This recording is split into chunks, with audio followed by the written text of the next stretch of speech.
Louvado seja nosso Senhor Jesus Cristo. Para sempre seja louvado. Salve Maria. Salve Maria. Mais uma vez, uma boa noite para vocês que estão aqui no Santuário de Nossa Senhora Aparecida. Muito bom recebê-los. Todos os dias, as portas dos nossos santuários aqui em Aparecida estão abertas para receber você que veio rezar. Que bom, venha sempre, a casa é nossa. E graças aos meios de comunicação, a alegria desta noite de hoje se estende até a sua casa. Acolhemos você que nos ouve pela Rádio Aparecida e pelas emissoras parceiras da Rede Aparecida de Rádio. Acolhemos você que reza conosco pela TV Aparecida e pelo nosso portal a12.com.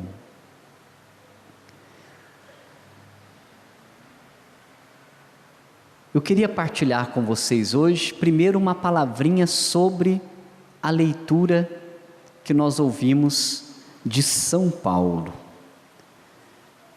São Paulo que, escrevendo aos Coríntios,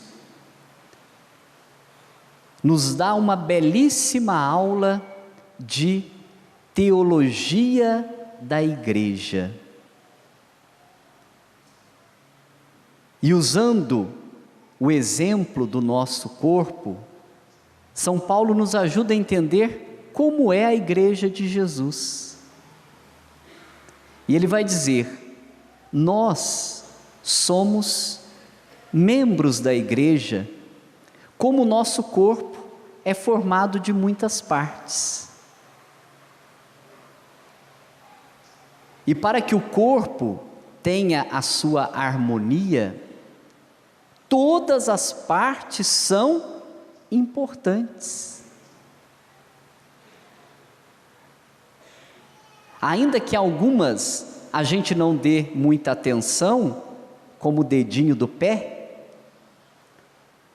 talvez se ele não tivesse lá, a gente ia sentir falta.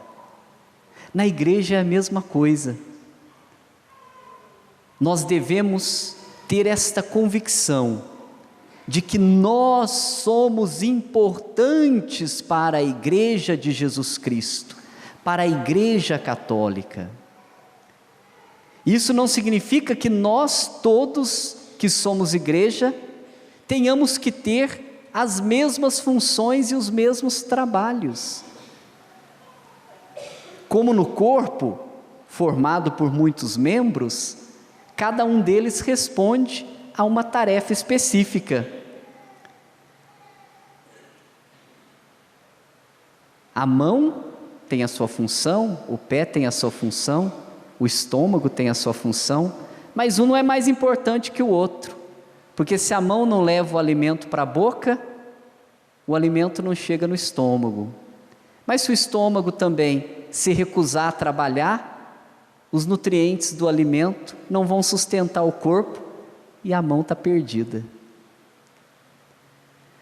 O corpo é único, mas nós somos diferentes e igualmente importantes. E sabe o que faz a gente ser um único corpo, que é a igreja? O primeiro sacramento que nós recebemos, ele nos coloca todos no mesmo patamar diante de Jesus. Qual é o primeiro sacramento que nós recebemos? O batismo.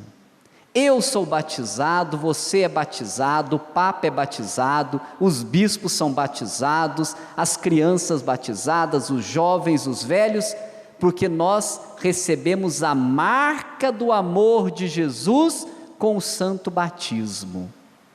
A partir daí, Deus, na sua benevolência e no seu amor, sabendo que para que a igreja exista e perpetue a sua missão no mundo, que ela precisa de diversas funções e ministérios, vai fazendo com que cada um de nós ao longo da vida descubra o nosso lugar na igreja, mas jamais se sinta menos importante do que o Papa.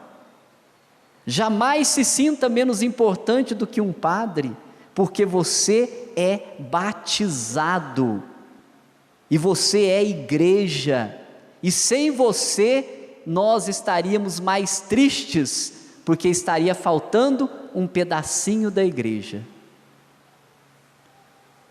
Faça, e faça bem, o papel ao qual o Senhor te chamou, sendo igreja, que pode ser rezar no silêncio, pelas vocações, pelas missões, pode ser assumindo o ministério como de leitor, de ministros da Eucaristia, pode ser ajudando nas obras de caridade da igreja, sendo um vicentino, pode ser rezando no apostolado da oração, na Legião de Maria, no encontro de casais com Cristo, sendo um catequista.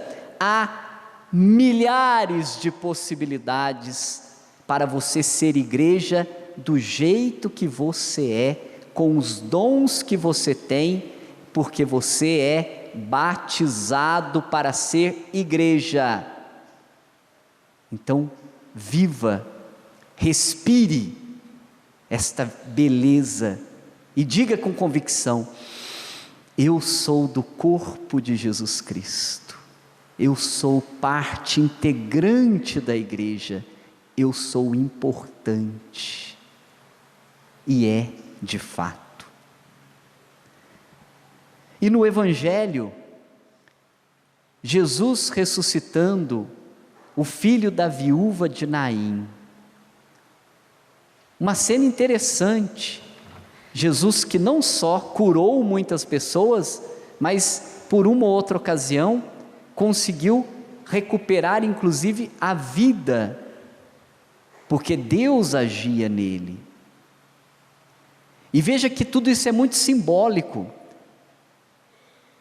Ser mulher, se ainda hoje é difícil ser mulher, e a mulher ainda tem muito o que conquistar, e precisa conquistar, viu, mulheres? O seu lugar cada vez melhor e maior na sociedade. No tempo de Jesus, ser mulher já era difícil. Ser viúva significava que você tinha perdido tudo. Era quase uma maldição ficar viúva, porque você não tinha mais a presença de alguém para cuidar de você. Com o que você se viraria? Mas às vezes a viúva, morria o marido, mas ela tinha família, tinha filhos. Entretanto, esta viúva do Evangelho, além de viúva, só tinha tido um filho. E o que aconteceu com ele? Morreu. Ela está no completo abandono, na completa exclusão social. Ela deixou de ser para desaparecer socialmente. Por isso o gesto de Jesus não só está trazendo à vida aquele menino, Jesus está resgatando a vida daquela mulher, trazendo o arrimo, que é o filho, para que pudesse cuidar dela e trazer respeito para dentro da casa daquela viúva e protegê-la das dificuldades da vida. Mas pensando na viúva de Naim, eu estava conversando com os meus botões e vendo que também podíamos usar a analogia da morte desse jovem que está sendo enterrado e que precisa ser recuperado, como a morte simbólica de muitos jovens hoje em dia. Quantos jovens hoje estão mortos e estão sendo enterrados pelas drogas, pela depressão, pela falta de respeito, pela criminalidade, que tira a vida do jovem, que o impede de viver e pior, que o impede de ajudar a sua família a ser melhor. Quantas mães, como aquela viúva de Naim, choram a morte dos seus filhos ainda em vida. Não sei quanto a vocês, mas a gente que é padre, ouve o choro de muitas mães que dizem: padre, perdi meu filho para as drogas, perdi meu filho para a bebida, ele está morto.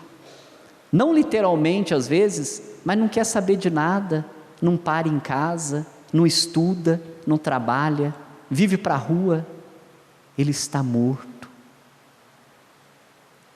E é nesse momento, e eu pensava nisso, que por mais que nós tentemos e busquemos soluções para esses problemas, e temos que buscar, só há uma pessoa capaz de tirar os nossos jovens do mundo da morte e do caixão onde muitas vezes eles estão afundados. Essa pessoa tem nome, se chama Jesus. Por isso, meu querido irmão, pai e mãe, avô, avó, ou você jovem, que às vezes se sente morto nesse momento, permita que Jesus resgate a sua vida. Pai e mãe, peça a mesma graça que Deus em Jesus ofereceu àquela viúva de Naim, peça para que Ele também resgate aquele jovem que pode estar numa situação de morte dentro da sua casa. Nessas condições que eu já falei, às vezes a droga, a bebida, o crime, as brigas, a falta de perdão. Só Jesus pode tocar e tirar todos nós da situação de morte, não há outro. Ele tem o poder e a graça, e a gente precisa pedir, porque Jesus realiza, como realizou na viúva de Naim, maravilhas na nossa vida.